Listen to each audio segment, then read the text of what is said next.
Bueno, aquí les presento un elemento, ¿ya? Que en realidad es un contactor.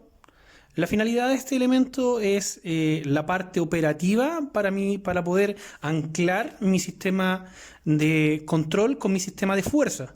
¿Ya? El contactor es el encargado de poder realizar ese vínculo entre la fuerza y el control.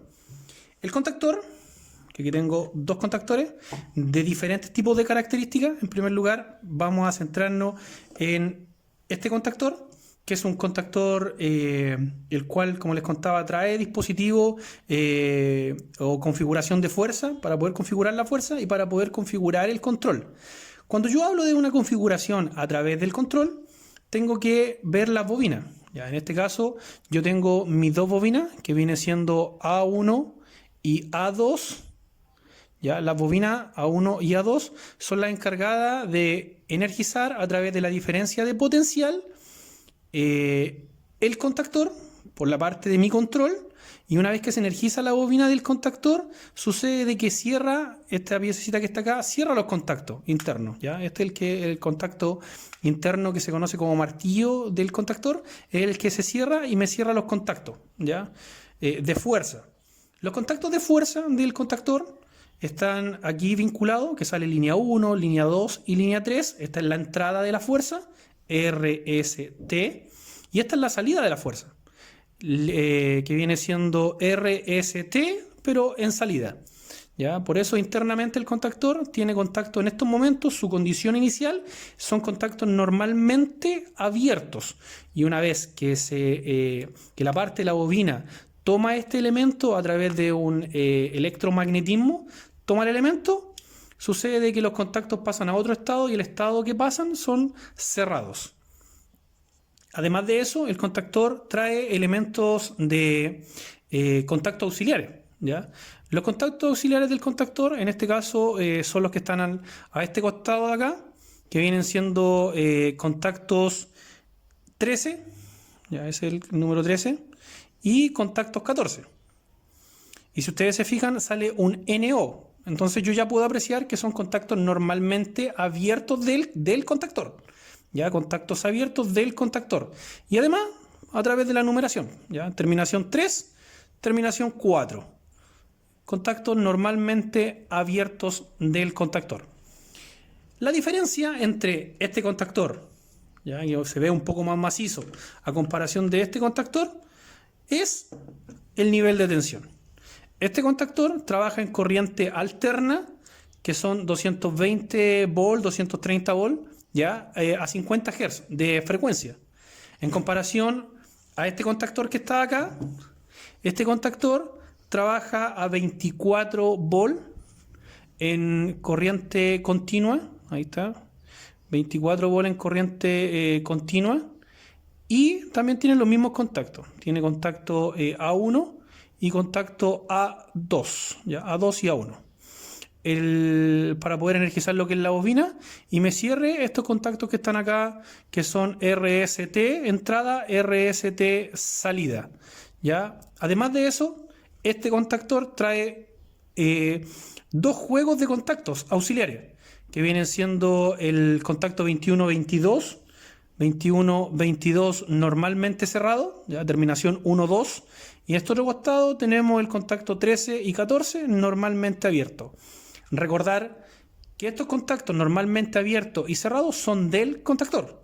¿Ya? Por eso, cuando uno nombra el sistema de control, específicamente en diagrama, uno habla de los contactos normalmente abiertos o cerrados, pero del contactor. Del contactor, ¿ya? Como cosa importante que debemos dar a conocer, cuando yo estoy hablando de un contactor en corriente eléctrica alterna, ya el conectar A1 y A2 no implica respetar orden, ya del punto de vista que perfectamente A1 yo podría conectar el neutro o la fase, y en A2 yo podría conectar el neutro o la fase. ¿Ya? Como es alterna y la corriente alterna va cambiando de polaridad constantemente, no es necesario respetar un orden. ¿Ya? El contacto, la bobina se va a energizar igual y va a funcionar igual.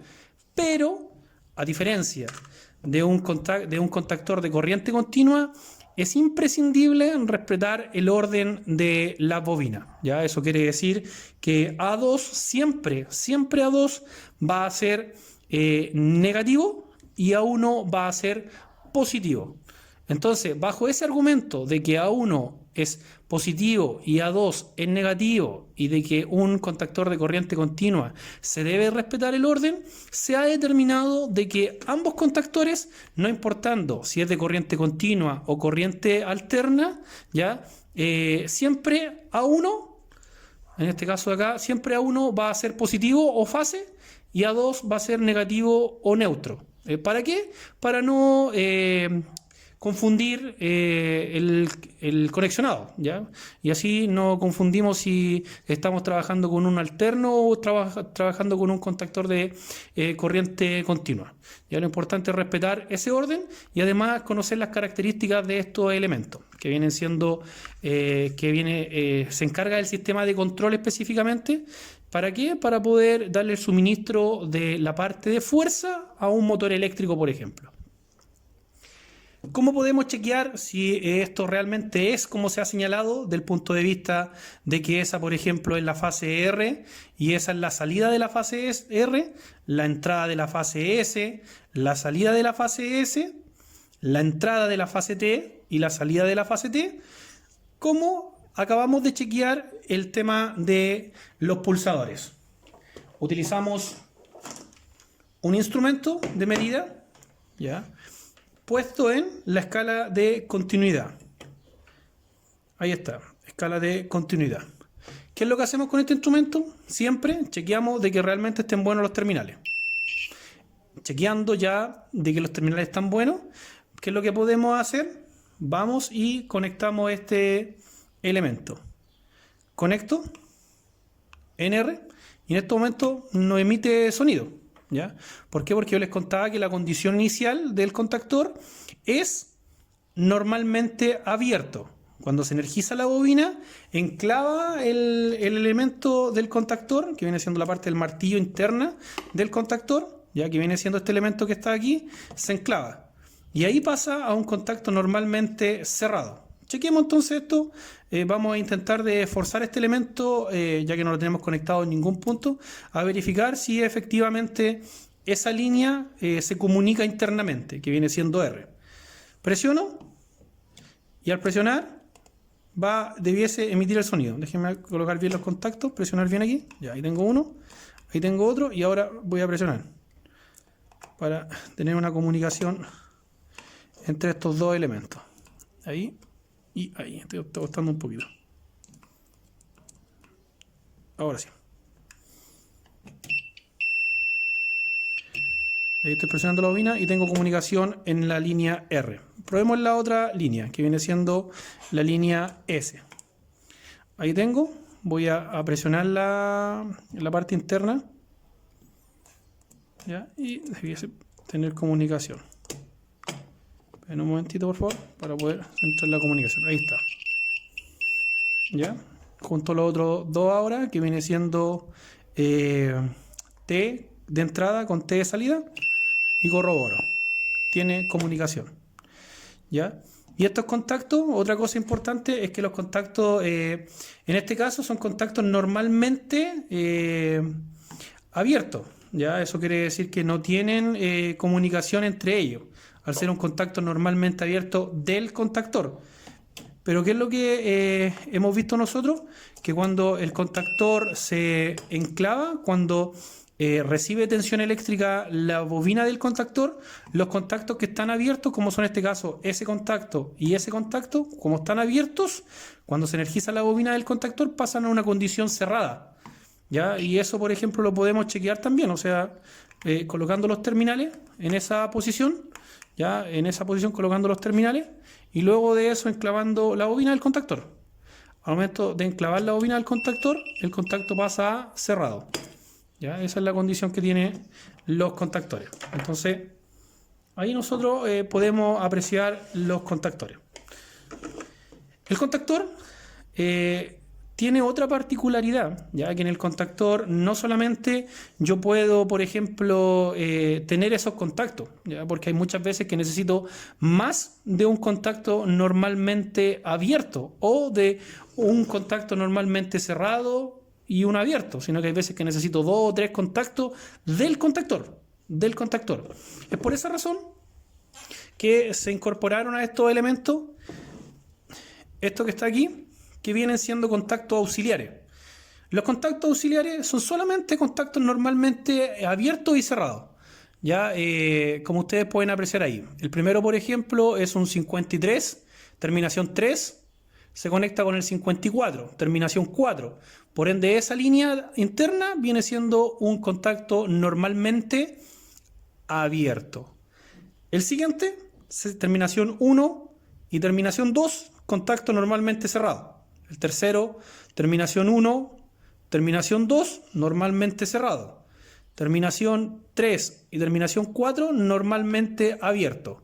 Entonces yo aquí ya tengo 2 contactos más, normalmente abiertos y normalmente cerrados. ¿Qué es lo que sucede con este tipo de elementos? Que yo lo puedo incorporar en mi contactor, ¿ya? ¿Y cómo se incorpora el contactor?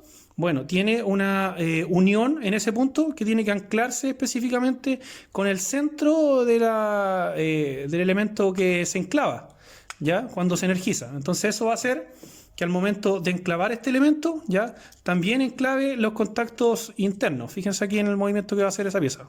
Ahí está. ¿Ya? Ahí está la pieza. Por ende los contactos cambian de posición al momento de enclavarse en la parte interna. Entonces, para poder fijar los elementos, basta solamente desplazar hacia abajo esto para poder anclarlo, ¿ya? Y ahí queda anclado el elemento. Entonces ahora no solamente tengo un contacto normalmente abierto, sino que ahora tengo 3 contactos normalmente abiertos contando ese, más 2 contactos normalmente cerrados. Estos son contactos auxiliares. Para poder retirarlo hay una pestañita que está ahí, se gira hacia adelante y se levanta. Y de esa forma se retira el elemento que son los contactos auxiliares. Otro elemento vinculado al contactor específicamente es el relé térmico. Este que está aquí viene siendo el relé térmico.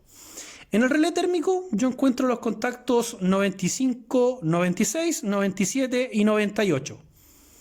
El contacto 95 aquí está. El contacto 96 acá está. Contacto 96. Ya no se alcanza a apreciar mucho. A ver.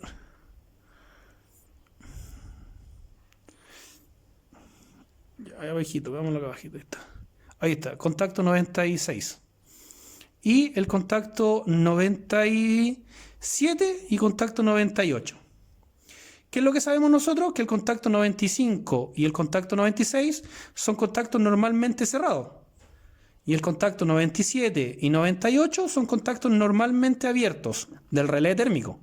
El contacto 97 y 98 va a cambiar de posición a cerrado cuando el contactor sobrepase los límites de corriente eléctrica que fueron estipulados. Y aquí es donde se estipula la corriente eléctrica en amperes. ¿Ya? Aquí donde se estipula la corriente eléctrica en amperes. Basta solamente mover con un perillero la pieza para poder indicar a través de la flechita que está ahí cuál es la corriente eléctrica que quiero yo vincular este elemento al sistema. Eso también se puede corroborar midiendo continuidad, ¿ya? Bajo los principios de funcionamiento de este elemento, y aquí está mi instrumento para poder medir continuidad. ¿Qué es lo que puedo corroborar? Que el contacto 95 y 96 debiesen ser un contacto normalmente cerrado. Por ende, yo al momento de presionar debiese esto sonar. Contacto cerrado. Y el contacto 97 y 98 es un contacto normalmente abierto. Por ende, no suena, ¿ya? Al menos que sobrepase los límites de corriente eléctrica y el contacto 97 y 98 cambien de posición. Ya eso quiere decir que pasen a ser cerrado y el 95-96 pase a estar abierto. Por ende me deshabilita el sistema, ¿ya? Y opera en este caso el relé térmico por sobrecarga, ya, o sobreconsumo. Y aquí es donde entra en juego lo que les contaba anteriormente, que tiene que ver el tema de la lámpara piloto, que me va a detectar cuando el relé térmico cerró los contactos 97-98, la lámpara piloto de color roja se va a encender, que detectó una falla específicamente. ¿Ya? Este elemento que está acá se conecta a continuación del contactor, por eso trae esas patitas que están aquí para poder conectarla. Ya, eso quiere decir que conecto la salida de la línea R, S y T, y luego continúo mi circuito eléctrico entre estos terminales que están acá, hacia el motor eléctrico, R, S y T. ¿Cómo se conecta? Bueno, viene determinado que es llegar y conectar los terminales de esa forma, así vinculándolo con cada una de las salidas. Entonces se conectan de esa forma hacia allá, ¿ya? Y luego de eso esto se tiene que atornillar para que quede bien fijo, ¿ya? Y ahí se vincula todo el elemento y este sería todo un conjunto. Contactor, que me comanda mi sistema de control para poder activar mi sistema de fuerza, y el relé térmico que me protege el sistema a través de sobrecarga de consumo, las cuales están estipuladas que uno como operador la estipula, dependiendo de la placa característica del motor eléctrico, dependiendo de algunas circunstancias operacionales de mi sistema. ¿Ya? Estos son los elementos ligados al contactor.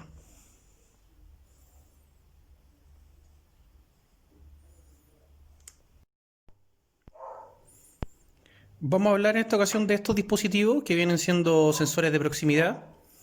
La finalidad de estos sensores de proximidad es incorporarse al final de un proceso con el propósito de recibir una señal que van a captar a través específicamente de la parte superior del sensor.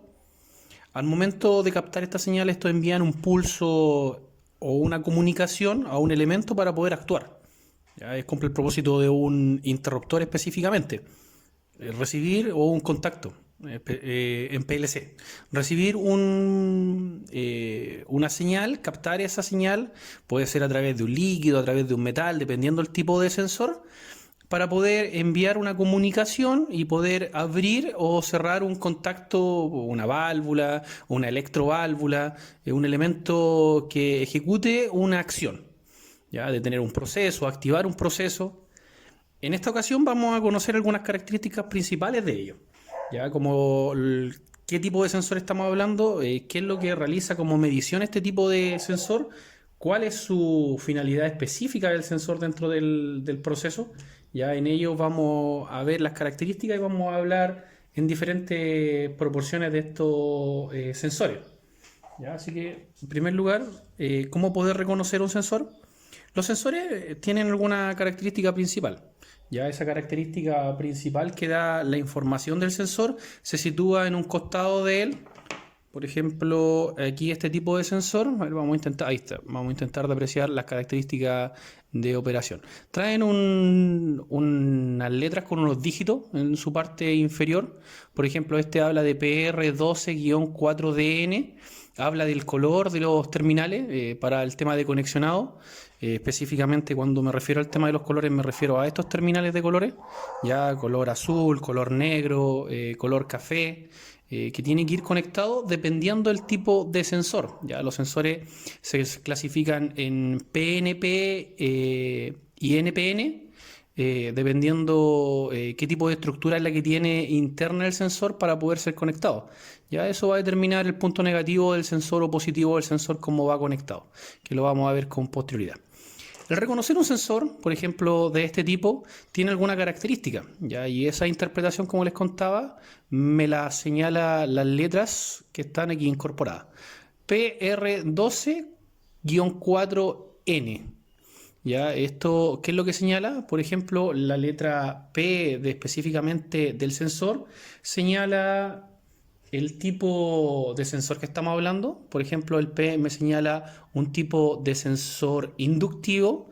Eso quiere decir que este sensor que estamos mostrando aquí se trata de un sensor inductivo. ¿Ya? La característica principal de un sensor inductivo es poder detectar objetos metálicos. Ya es el principal soporte de este sensor, la detección de objetos metálicos. Ahora, otras características que puede tener, por ejemplo, este tipo de sensor, según lo que está señalando ahí, viene siendo la letra R. La letra R me señala el tipo de sensor, en este caso R señala que es un tipo de sensor cilíndrico, si ustedes pueden apreciar ahí, ya de forma cilíndrica.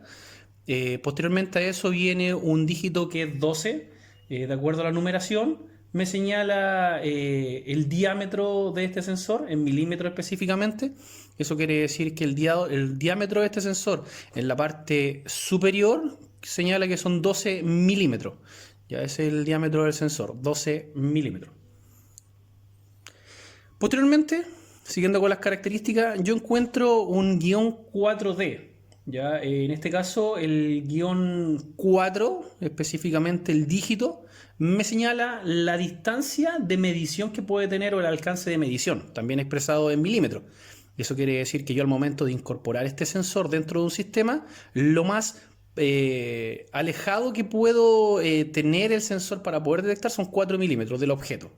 ¿Ya? Entonces, si yo coloco, por ejemplo, un objeto que esté desplazándose, ejemplo, una cinta transportadora a 5, 6 o 7 milímetros, el sensor no lo va a detectar. ¿Ya? Siempre teniendo en consideración de que este sensor es un sensor de tipo inductivo y lo que hace el sensor de tipo inductivo es detectar elementos metálicos. ¿Ya? Elementos metálicos. Siguiendo con las características del sensor, sale una letra DN, ¿ya? La letra DN específicamente en este sensor habla del tema de la salida del sensor. ¿Ya? El tema del sensor en DN significa que es un sensor NPN, ¿ya? Eso es importante para el tema de conexionado del sensor. El NPN significa que es un sensor, bueno, que tiene su punto común en el lado negativo en este caso, ya sensor NPN, ya por eso significa que está DN, NPN, sensor, disculpen, en la parte positiva, la característica que tiene este sensor. Es un sensor normalmente abierto, ya, la característica que tiene es como que si fuese un interruptor normalmente abierto. Ya, eso, la particularidad es que tiene que cuando detecta un elemento metálico el sensor, ya lo que va a suceder es que va a mandar una señal para poder y se cierran los contactos internos que tiene. Ya, por eso les digo que viene siendo como en realidad es un contacto, ya, desde el punto de vista que detecta un elemento metálico a la distancia determinada de 4 milímetros, según lo que estuvimos viendo ahí, sí, 4 milímetros. Y ese me envía una señal donde cierra o abre un contacto estipulado dentro de los terminales. Además, los sensores traen un elemento que es una luz, ya no se alcanza a apreciar, pero en la parte inferior del sensor enciende lo que es un diodo LED, ya un microdiodo LED bien pequeñito, el cual cada vez que detecta un elemento lo que hace es detectar la proximidad, ya en este caso encender lo que es la parte LED del diodo. Ya, este sensor entonces inductivo. ¿Ya? Las características, como les digo, ya fueron señaladas de él y los terminales de conexión los vamos a ver en un diagrama con posterioridad. Pasando a otro tipo de sensor, bueno, estos dos son de la misma característica, ese con ese, misma característica, ¿ya? Pasando a otro tipo de sensor, podemos ver que es un poco más grueso este sensor, pero eso no determina si es inductivo o capacitivo, ¿ya? Lo que determina la parte de sección específicamente de este tipo de sensor es bueno, hablamos de un tipo cilíndrico, pero determina la distancia, por ejemplo, de medición, va a poder determinar específicamente de cuánto es el grosor de la parte cilíndrica en el diámetro, ¿ya? Y veamos algunas características. Acá también tengo el diagrama de conexión del sensor, ya especificado en cada uno de los terminales y colores de este mismo. Si ustedes pueden apreciar, trae los mismos colores que el sensor inductivo, ya, negro, azul, café. Y lo que tiene este tipo de sensor, de acuerdo a las características principales de conexionado, ya habría que determinarla a través de, entre comillas, su placa de características, ya que aquí señala, a ver si lo alcanzan a apreciar, ahí, señala que es CR188DN, ya, entonces las características que tiene este tipo de sensor en primer lugar, ya que son del tipo de la familia de los interruptores, por supuesto, de la parte electrónica, ¿ya? Lo que tiene o qué es lo que detecta específicamente, puede lograr detectar, por ejemplo, elementos tales como el papel, el vidrio, el plástico, el aceite, el agua. Entonces, muy práctico para poder incorporarlo dentro de un sistema, por ejemplo, de un estanque, ¿ya? No específicamente que tenga contacto directo con el agua, ¿ya? Pero sí que, por ejemplo, detecte el fluido cuando va subiendo y llegue a un nivel preciso, para poder abrir o cerrar un contacto, dependiendo del tipo de elemento, si es normalmente abierto o cerrado, por supuesto, el sensor, cuando hablamos de este tipo de sensor, ¿ya? Veamos las características principales del sensor para poder entender, cuando yo me refiero a estos tipos de elementos ahí. Cuando yo hablo de un tipo de elemento C, yo me estoy refiriendo específicamente a que es del tipo capacitivo. ¿Ya? Entonces ya sabemos que este sensor, por ejemplo, la característica que tiene es detectar esos elementos ya mencionados con anterioridad o con propiedades de esos elementos mencionados con anterioridad. Cuando yo hablo, del tipo R, al igual que el otro tipo de sensor, yo me refiero a que es de tipo cilíndrico. ¿Ya? En la parte superior del elemento me señala específicamente que es cilíndrico, al igual que el otro tipo de sensor. Ahora, hablando de la parte de 18, hablamos nosotros del diámetro, en este caso, de la cabeza del cilindro, ya que esa parte que está ahí. Bien, ustedes ven que el otro era de 12, si no me equivoco, y este de 18, o sea, se nota que es un poquito, más, grande la cabeza, en este caso cilíndrica, que tiene el sensor. Cuando hablamos de 8, al igual que el anterior, eso significa lo que es la distancia de detección que tiene el cilindro, ya en este caso el sensor, la parte cilíndrica del sensor. 8 milímetros, siempre pesado en milímetros, ¿ya? O sea, podría perfectamente colocarlo más alejado del elemento a detectar, y podría, captar cuando tenemos presencia de algunos tipos de materiales ya nombrados con anterioridad. Cuando hablamos de DN, nosotros hacemos referencia en primer lugar a la letra D, que me señala el nivel de tensión al cual puede ser sometido este sensor eléctrico o conexionado específicamente del sensor. Esto me establece, por ejemplo, que este es para conexionado en corriente continua, de 24 volt DC. Y ahí específicamente ustedes pueden leer que dice 24 volt DC, ya en corriente continua. Y por último, la letra N en este tipo de sensor me señala que es un sensor de tipo NPN normalmente abierto. O sea, igual que el otro sensor, pero acá yo hago algunas discriminaciones con, la separación de esas letras. ¿Ya? En el otro no. En el otro, DN significa, normal, NPN normalmente abierto, y aquí la pura N me detecta, un sensor NPN normalmente abierto.